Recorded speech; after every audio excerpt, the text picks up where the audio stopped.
أعوذ بالله من الشيطان الرجيم بسم الله الرحمن الرحيم الحمد لله والشكر لله ولا إله إلا الله والله أكبر ولا حول ولا قوة إلا بالله العلي العظيم السلام عليكم ورحمة الله تعالى وبركاته Inch'Allah. Bonne soirée à tout le monde, qu'Allah Azza wa Jal nous accorde ses faveurs dans ce mois de Ramadan, Inch'Allah, et que nous lui rendrons grâce et nous donnons le hamd et le shukr pour avoir eu cette permission d'être ensemble, d'être réunis pour partager ses bienfaits. Inch'Allah, Allahumma taqabbal siyamana wa qiyamana sujudana wa salatana. Qu'il accepte notre jeûne, notre vigile, nos prosternations, nos prières, et qu'il accepte nos œuvres, aussi imparfaites qu'elles soient.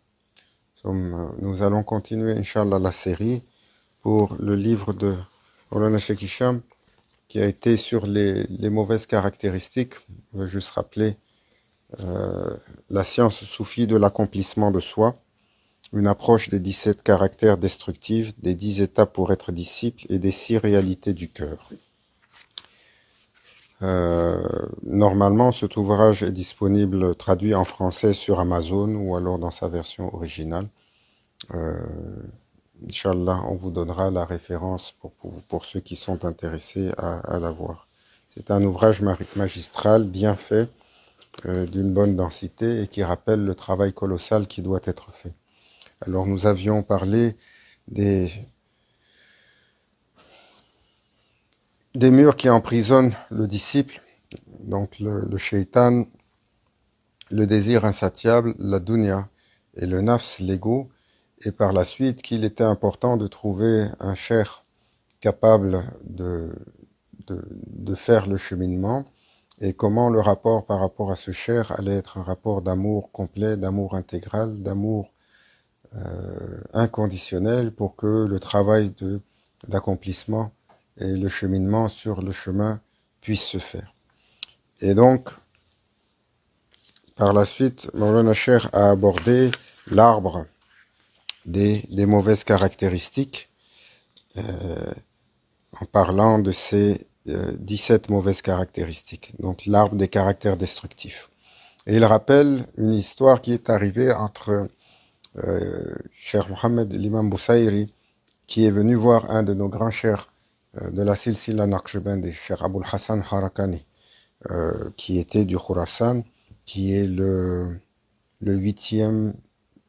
septième cheikh sur la silsila. Il est l'étudiant de Sayyidina Cheikh Abu Yazid Bistami.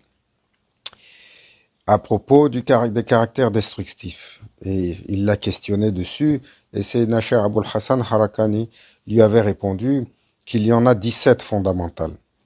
Et chacune sont comme des troncs dont les racines sont profondément ancrées dans le cœur de l'humain. Et donc nous allons passer sur ces 17 caractéristiques terribles et en les introduisant par un hadith qui est assez laborieux que le prophète sallallahu alayhi wa sallam a mentionné, donc de sa parole, où il est dit, Al-Faqih dit, j'ai demandé à Mu'adh ibn Jabal radhiyallahu anhu, raconte-moi un hadith du prophète sallallahu alayhi wa sallam que tu as mémorisé et dont tu t'es toujours rappelé depuis le jour où tu l'as entendu. Et Mu'adh ibn Jabal radhiyallahu anhu, ce noble compagnon, commença à pleurer de façon très abondante, à tel point que je crus qu'il n'allait jamais s'arrêter, il dit. Puis il dit alors, un jour j'étais assis près du prophète sallallahu alayhi wa sallam et je lui dis, que ma mère et mon père soient sacrifiés pour toi, ya Rasulallah, ô messager de Dieu. Dis-moi quelque chose. Il leva la tête vers les cieux et dit, gloire à Allah, qui décrète pour sa création comme il veut. Puis il rajouta, ô Mu'adh, et je lui réponds, à ton service, ya Rasulallah. Messager de miséricorde et représentant de la bonté. Puis il dit, je vais te raconter un hadith qu'aucun prophète n'a raconté avant moi à sa nation. Si tu t'en rappelles, tu en tireras toujours profit. Mais si tu l'entends et que tu l'oublies, tu n'auras pas d'excuse devant Dieu le jour du jugement dernier. Subhanallah, quel fardeau, quel fardeau, combien de paroles nous avons entendues et nous avons oubliées. Pas oubliées parce que nous ne les connaissons pas, mais surtout oubliées parce que nous ne nous en souvenons pas. Et il poursuivit. Avant que Allah créa les 7 cieux et les 7 terres, il créa 7 anges qui allaient être attribués à chaque ciel. Les anges gardiens qui écrivaient les actions que les serviteurs ont accomplies le matin et le soir. Ils élèvent ces actions, l'action du serviteur, qui brille comme un soleil, jusqu'au ciel le plus bas, afin de les purifier, de les augmenter. Et là, l'ange qui se trouve à l'entrée va dire « Arrêtez-vous, jetez-lui ses actions et dites-lui que Dieu ne t'accorde jamais son pardon.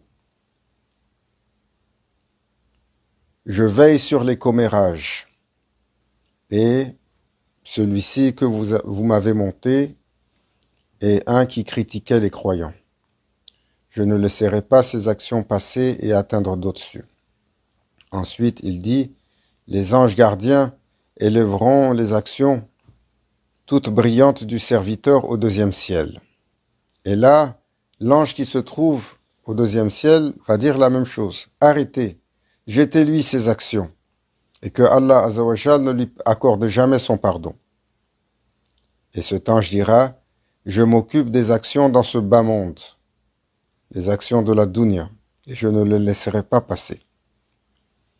Et les anges qui élèvent les actions continueront jusqu'au 3e ciel, et alors l'ange qui se trouve à la porte, alors qu'ils sont en train d'essayer d'élever les œuvres des serviteurs, dira « Arrêtez-vous, jetez-lui ses actions et dites-lui que Dieu ne t'accorde jamais son pardon. » Et cet ange dira « Je veille sur l'arrogance. » Et c'est quelqu'un qui était arrogant envers les gens.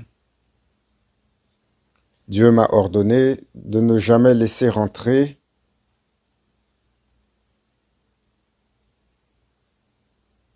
ce type d'action passée. Et l'ange qui élève alors se rend maintenant jusqu'au 4e ciel. Et là encore, un ange qui garde la porte va dire « Arrêtez-vous, que ces actions lui soient rejetées et dites-lui que Dieu ne t'accorde jamais son pardon. » Et cet ange dira « Je suis l'ange qui veille sur la fierté. » Et il va continuer au 6e ciel. Et l'ange, ici, rejettera également ses actions en disant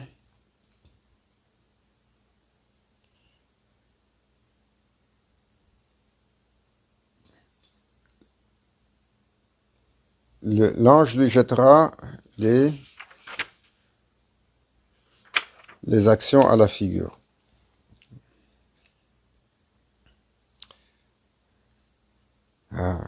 Les anges gardiens, alors, suivis des autres anges, élèveront les actions du serviteur et de sa lutte dans la voie de Dieu, et les prières surérogatoires accomplies par ce dernier, en plus de chaque prière obligatoire. Alors le serviteur avançait tel une mariée qui marche vers son futur mari jusqu'au 5e ciel. Arrêtez-vous, jetez-lui ses actions et faites de telle sorte qu'il porte sur son dos.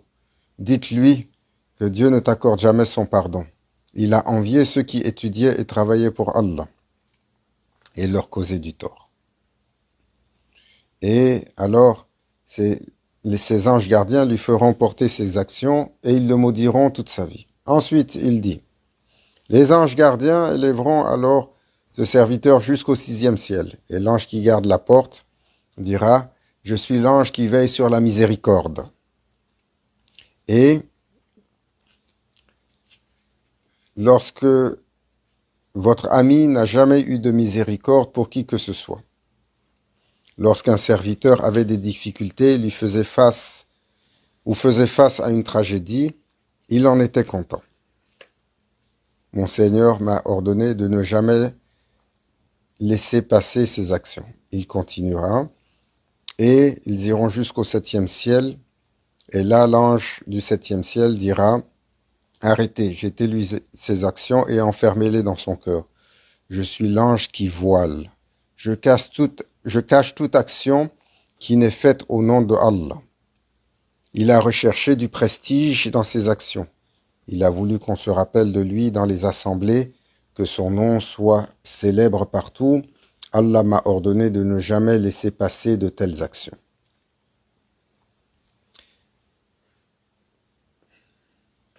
Alors, les anges gardiens s'élèveront avec les actions du serviteur qui s'est comporté de façon excellente, qui a su rester silencieux et qui a beaucoup louangé son Seigneur. Les anges des cieux rempliront l'espace jusqu'à arriver au-dessous du trône et témoigneront pour le serviteur. Et Allah leur dira alors, « Vous êtes les anges qui observent les actions de mes serviteurs, mais je suis l'observateur de ce qu'il y a dans son âme. Il n'a pas désiré mon visage par ses actions. Il a recherché un autre. Je le maudis. » Les anges répondront, nous le maudissons également. Les habitants des cieux, la malédiction d'Allah est sur lui, de même que celle des 7 cieux et des 7 terres, ainsi que la nôtre. Mu'adh ibn Jabal alors commença à pleurer. Il continua. Je demandai au messager d'Allah, que devrais-je faire? Il dit, suis l'exemple de ton prophète, ya Mu'adh. Haïs la certitude, même si il y a des défauts dans tes actions, et évite de critiquer tes frères. Non. Suis l'exemple de ton prophète, ô Mu'adh. Aie la certitude, même s'il y a des défauts dans tes actions, et évite de critiquer tes frères. Assume tes péchés et n'oblige pas les autres à les porter. Ne te vante pas en disant du mal de tes frères, ne t'élève pas en rabaissant les autres, et sois discret dans tes actions. Allah garantit la réussite. Alors, ce hadith que Maulana Cheikh, qui est long, qui est assez laborieux, montre de façon relativement très expressive comment cela sera difficile pour les serviteurs de faire bonne œuvre et que à l'intérieur de leur œuvre, donc de nos œuvres, se cachent des maladies spirituelles qui vont ruiner littéralement tous nos œuvres et qui feront qu'à chaque étage, alors les œuvres nous seront rejetées au visage, tantôt pour l'amour de la dunya, tantôt pour la fierté, tantôt pour l'arrogance, tantôt pour avoir namima, pour avoir colporté, pour avoir fait de la médisance, tantôt pour avoir envié ceux qui travaillaient pour Allah, et tantôt pour avoir manqué de miséricorde à l'égard des créatures. Et même si alors le serviteur a passé toutes ces étapes et qu'il arrive, on dit les anges vont élever, et qu'il n'a pas été bloqué par aucune de ces étapes-là, les anges vont l'élever jusqu'au trône et remplir l'espace de lumière pour lui. Alors il arrivera chez Allah Azzawajal qui dira « Il n'a pas cherché mon visage, il en a cherché un autre et je le maudis. » Et là, les anges le maudiront.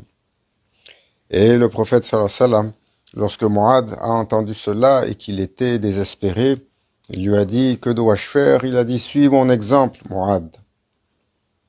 Et il faut que tu aies la certitude qu'il y a des défauts dans tes actions. Et de ne pas critiquer tes frères, d'assumer tes péchés et de ne obliger personne à les porter.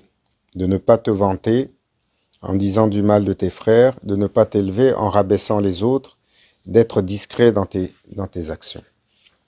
Alors, les chers de la Silsila Naqshbandi s'assure de travailler sur les maladies dans le cœur, chacune de ces maladies, pour essayer de les extirper, car le chemin pour arriver à la satisfaction au rida d'Allah est relativement laborieux à la lumière de ce hadith.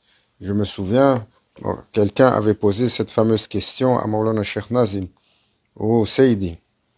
Nous devons toujours nous battre contre des mauvaises manières qui nous habitent et nous faisons cette bataille de façon constante. Pourquoi cela? Et pourquoi il n'y a pas de répit dessus? Et Maulana Cheikh Nazim lui avait répondu, Ya Waladi, ô mon enfant, nous le faisons ainsi, car tant et aussi longtemps que nous n'avons pas complètement extirpé cette mauvaise manière du cœur du disciple, alors il est encore à risque. Et nous ne relâcherons pas la pression et le mettrons constamment à l'épreuve sur sa mauvaise manière, à l'épreuve, et même si elle doit perdurer, et ces épreuves doivent perdurer des décennies, jusqu'à ce que soit extirpée au fond de son cœur la racine de tout cela. Alors cela nous amène à la première des mauvaises manières, la colère, la pire de toutes, la mère de toutes les mauvaises manières. Car le prophète sallallahu alayhi wa sallam a dit à quelqu'un qui lui avait posé la question et qui lui a dit « Ya Rasulallah, conseille-moi ». Et le prophète sallallahu alayhi wa sallam lui a répondu « La tarda, ne te mets pas en colère ». Et il l'a fait à 3 reprises. Et donc, Maulana Cheikh nous rappelle que la colère est la mère de toutes les mauvaises manières. C'est la pire, c'est la première. C'est la source de toutes les autres mauvaises manières. Et lorsqu'une personne se met en colère, alors elle devient complètement irrationnelle, perd son jugement, perd son contact. Et c'est la seule mauvaise manière qui, à ce point, fait perdre la raison à celui dont elle prend possession. À tel point que le prophète sallallahu alayhi wa sallam a comparé cela, celui qui est en colère, alors le shaitan va venir jouer avec lui comme le chat joue avec la souris lorsqu'il l'a attrapé. Et donc, le prophète sallallahu alayhi wa sallam a dit à Sayyidina Abu Bakr al-Siddiq, radiyallahu anhu, son fameux compagnon, la colère est une forme de mécréance, hein, comme ça a été mentionné dans le Sahih Bukhari. Et donc, les awliya enseignent à quiconque veut éliminer la colère que nous devons faire une observation de ce qu'il y a entre nous, de ce qu'il y a en notre poitrine et de ces événements où est-ce que nous avons été coléreux. Nous devons les compter, nous devons nous rappeler, même si ça a été on s'est emporté légèrement, pour voir à quel point cette colère est présente. Hein? Le prophète sallallahu alayhi wa sallam a dit « Tafakur sa'atin khayrun min ibadati sab'in sanatin » Si tu médites pendant 1 heure, alors Allah Azza wa Jal, la méditation d'1 heure vaut la récompense de 70 années d'adoration.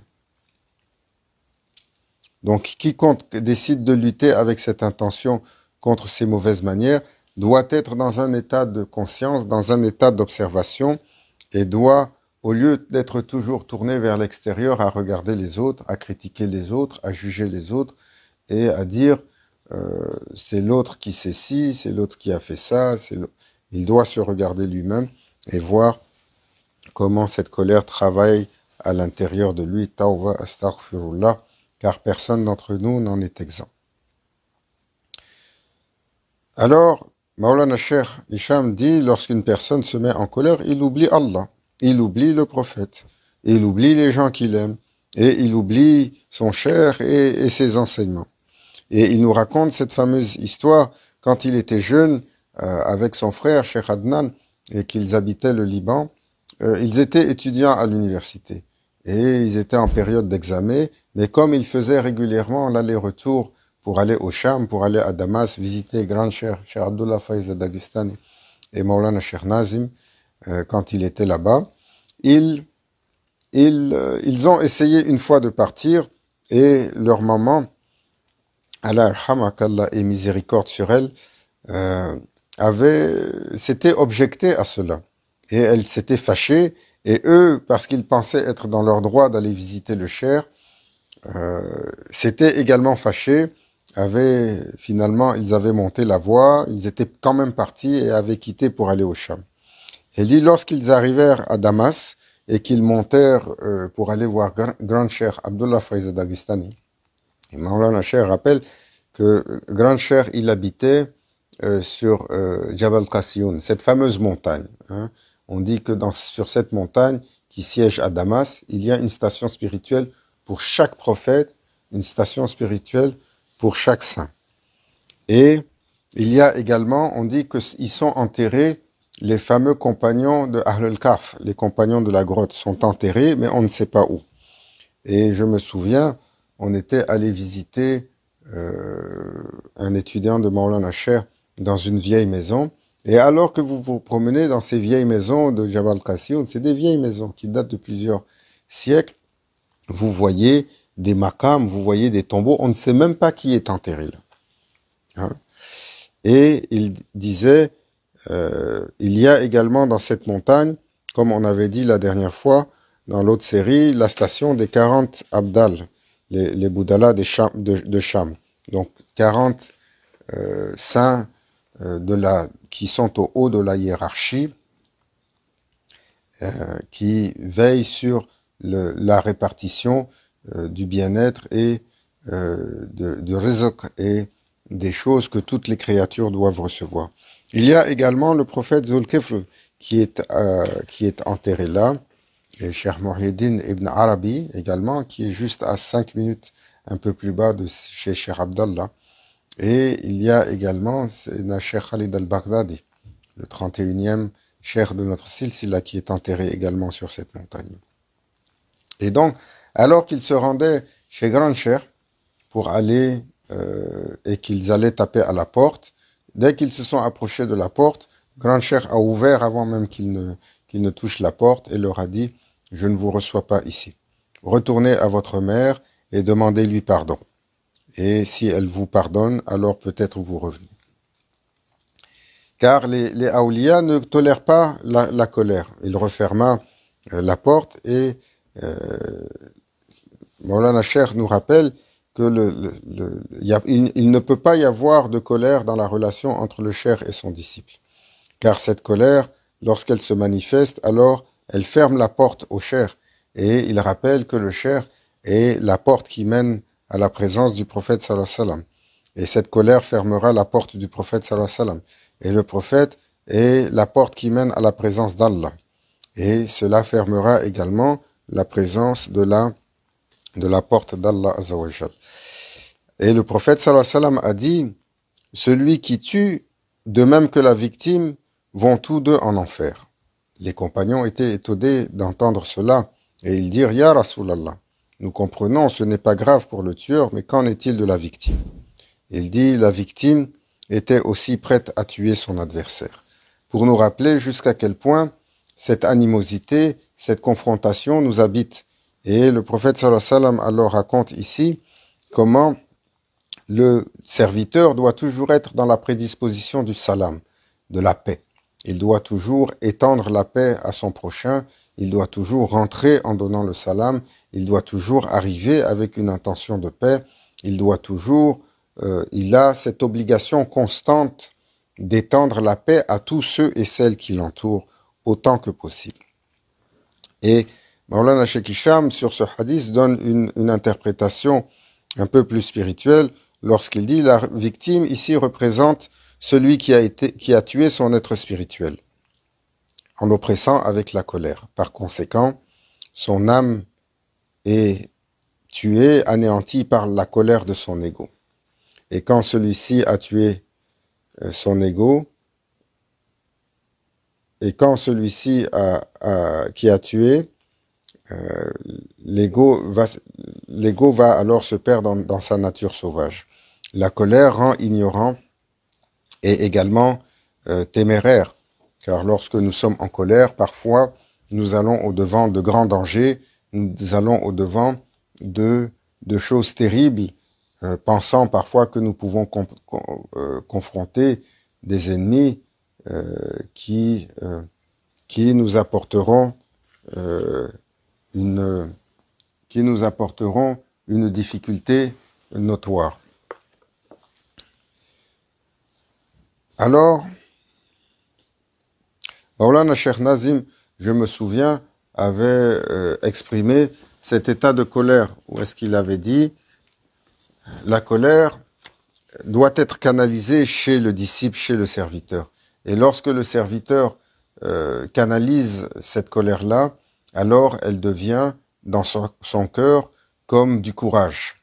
Celui qui dompte sa colère, la résultante de cela, le cœur va s'habiller, bien entendu, de paix, et la racine de tous les maux va s'amoindrir, mais le balancier de cela arrive dans le cœur du serviteur un courage d'une force incommensurable, ce qui nous manque à tous, car nous avons tous d'une façon ou d'une autre une peur où nous sommes tous poltrons devant une chose ou une autre. Alors, Maulana Cheikh Hicham rappelle que cela a duré quelques jours et 2 ou 3 jours plus tard, alors qu'ils avaient étudié, ils avaient passé leurs examens, ils demandèrent, lui et Cheikh Adnan, Qaddasallahu sirrum, la permission d'aller voir leur mère, le cheikh, et leur mère leur accorda cette permission. Et il dit, quand Maulana Cheikh, grand cheikh nous a reçus, Cheikh Abdallah Faiza Dagestani, Cheikh Nazim était également présent.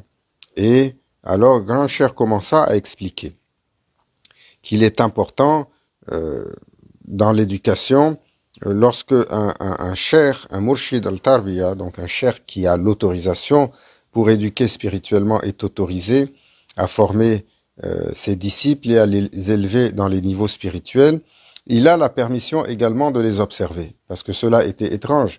Grand cheikh qui était à Damas, cette histoire avait eu lieu au Liban, à Beyrouth, où Maulana Cheikh Hicham était, et lorsque ils étaient revenus à Damas, sans qu'il n'y ait aucune communication, Grand Cheikh avait vu cette interaction, les avait attendus quelques heures plus tard lorsqu'ils arrivaient à Damas pour leur demander de rebrousser chemin.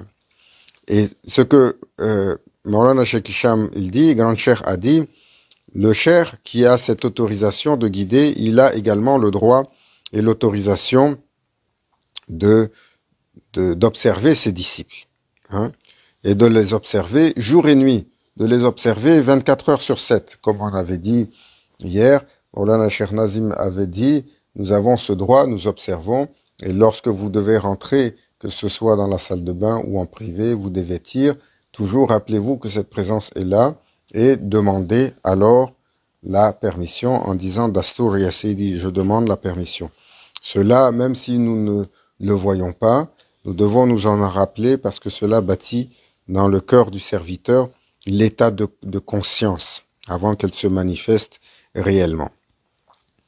Et comment cela est possible? Maulana Cheikh il dit, un cheikh, même s'il a 1 million d'étudiants, il peut les suivre, car cela n'est simplement qu'un pouvoir qui lui est attribué sur l'autorité du prophète sallallahu alayhi wa sallam. Le prophète transfère aux awliya qui sont sous son autorité une capacité que lui il a. Nous nous souvenons que parmi les attributs du prophète sallallahu alayhi wa sallam, il est hadir et nadir, donc il est omnivoyant et omniprésent. Il y avait toujours le débat sur cette capacité, cette fonction qui appartient, cette réalité qui appartient à Allah Azza wa Jal, d'être omnivoyant et omniprésent. Mais les machers rappellent que cette capacité a été donnée également au prophète sallallahu alayhi wa sallam, et tellement de témoignages pour cela. Et les témoignages les plus probants sont par rapport à cette fonction qu'a le prophète d'observer et d'être le témoin de sa nation, un témoin perpétuel. Et comme Allah Azza wa Jal nous le rappelle dans la sourate Muzammil lorsqu'il dit Inna arsalna ilaykum rasulan shahidan alaykum. Nous avons envoyé un messager pour témoigner de vous. Hein? Ce messager témoigne en permanence. Et le prophète sallallahu alayhi wa sallam va rapporter plus tard lorsqu'il va dire ma vie est un bel héritage pour vous. Vous raconterez ma vie et on vous la racontera. Et ma mort est un bel héritage, car vos actions me seront présentées, et si j'y vois du bien, je louerai Allah. Si j'y vois du mal, alors je demanderai pardon pour vous, comme il est rapporté par Qadi Iliad. Alors nous voyons que le prophète sallallahu alayhi wa sallam a ce regard constant sur les œuvres de sa Ummah, ce qui lui est présenté constamment. Il faut se rappeler de cette capacité qui est arrivée avec Sayyidina Cheikh Abou Yazid Bistami. De son temps, il avait été vu à plusieurs endroits à la fois. Il avait cette capacité de hakikatuta et donc de ce déplacement multidimensionnel où est-ce qu'il apparaissait à plusieurs endroits. Et le souverain de son temps l'avait convoqué en disant à Abu Yazid, nous avons entendu ces mots qu'on t'a vu à plusieurs endroits. Et finalement, Abu Yazid avait dit, Allah m'a donné la possibilité de témoigner de 12 000 endroits. Et lorsque cela est arrivé, le souverain lui a dit, tu me racontes des histoires et sache que je vais aller faire vérifier. Et si tu m'as menti, tu seras mis à mort. Et le souverain avait envoyé des témoins vérifier dans chaque village. Et effectivement, dans chaque village, il est raconté que Cheikh Abou Yazid avait prié la Jumu'ah là-bas. Donc le souverain l'avait fait rappeler et il avait dit, j'étais gêné de te dire, mais c'était pas 12 000 apparitions qui m'a été accordées, mais plutôt 24 000. Alors, nous devons faire ce rappel également, car quand on a cette impression que cette capacité ne peut pas être portée par l'homme, d'être présent à plusieurs endroits et de suivre plusieurs endroits, la dernière des créatures, qui est Shaitan, Saïd Billah, qui est le nauséabond et le rejeté, Allah lui a accordé cette capacité, qu'il lui a donnée, de suivre les humains 24 heures sur 7, et de suivre également tous les djinns qui également sont 100 fois plus nombreux que les humains. Shaitan n'a pas de répit, et il a cette capacité d'être vigilant à chaque instant pour essayer de faire tomber les humains, qu'ils soient éveillés ou qu'ils soient même endormis. Parce que, oh combien pour nous, Shaitan est venu dans nos rêves pour nous tourmenter ou pour nous éconduire. Alors, le prophète sallallahu alayhi wa sallam, Maulana Cheikh rappelle, donne à son étudiant cette capacité d'un pouvoir qu'il a reçu d'Allah Azza wa Jal, d'observer, et cela est rappelé par le hadith du prophète sallallahu alayhi wa sallam lorsqu'il dit « Faites attention à la vision du croyant, car véritablement, il voit avec la lumière d'Allah », comme il est rapporté par Tirmidhi.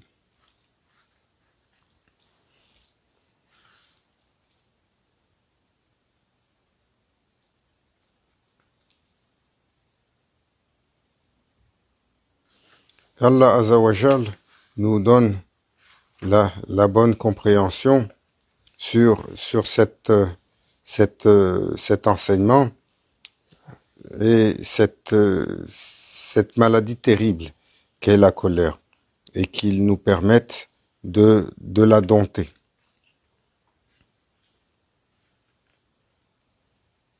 Et Grand Cheikh disait, lorsque l'étudiant est mis à l'épreuve, alors tout de suite, sa première réaction, il doit se rappeler que il est dans la présence d'Allah qui l'observe.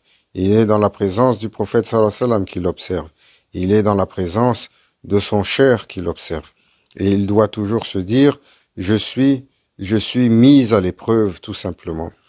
Hein? Nous avons eu Cheikh Abdul Haq, qui nous avait raconté cette fameuse parole, cette fameuse histoire où est-ce qu'il avait eu un événement alors qu'il était à Michigan. Et il s'était mis en colère, il était arrivé pour voir Cheikh Hicham Et Cheikh Hicham l'avait, à la lumière de ce que Grand Cheikh avait fait, Cheikh Hicham était venu pour le rencontrer à la porte alors que lui arrivait pour venir se plaindre. Cheikh Hicham avait ouvert avant qu'il tape la porte pour dire qu'est-ce qui t'arrive que tu t'emportes comme ça? Rien n'est arrivé. Rien n'est arrivé. Il faut que tu comprennes que tout ce scénario est un scénario qui a été dessiné pour toi. Rien n'a changé. C'est pas parce qu'il y a telle ou telle action que le scénario qui t'entoure devant le regard de ton Seigneur a changé.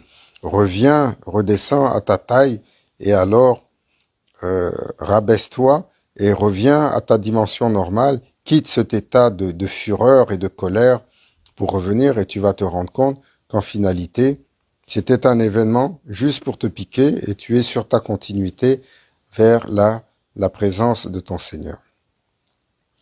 Et donc, le prophète sallallahu alayhi wa sallam a dit, si l'un d'entre vous s'emporte, alors qu'il garde le silence. Hein? La première des choses, quand on s'emporte, on devient comme un volcan qui essaye de rentrer en éruption et on veut littéralement sortir notre colère. Notre colère va sortir par notre bouche, telles des flèches que l'on va distribuer tout autour de nous autant que possible. Alors c'est pour cela que nous devons adopter ce mode de ce comportement, de ne jamais réagir à chaud. Quand la colère monte, il faut la laisser passer, il faut la laisser se dissiper. Et comment on l'a fait se dissiper? Le prophète sallallahu alayhi wa sallam a donné cette pratique-là. La colère, c'est comme du feu. Lorsqu'elle rentre, alors tout de suite, le serviteur doit aller faire ses ablutions pour apaiser ce feu. S'il ne peut pas faire ses ablutions, s'il trouve un verre d'eau, tout de suite qu'il boit de l'eau pour apaiser ce feu qui est turbulent en lui. Et si il a fait ses ablutions et que l'état est toujours fort, alors qu'il aille faire 2 raka sunna, il va faire 2 unités de prière pour essayer de rééquilibrer son être. Si cela perdure, alors tout de suite qu'il s'allonge sur la terre et qu'il laisse la terre absorber le feu qui est à l'intérieur de lui. Et bien entendu, nous avons la possibilité d'aller exercer notre colère à couper du bois ou à faire autre chose jusqu'à ce que ce feu nous passe. Qu'Allah Azzawajal nous protège, nous pardonne, nous protège de notre colère et qu'il ne nous laisse jamais sous sa gouverne. Oh, quel terrible compagnon que cette colère. Allah Azzawajal nous en donne le bénéfice. Ila hadrati Nabil Fatih.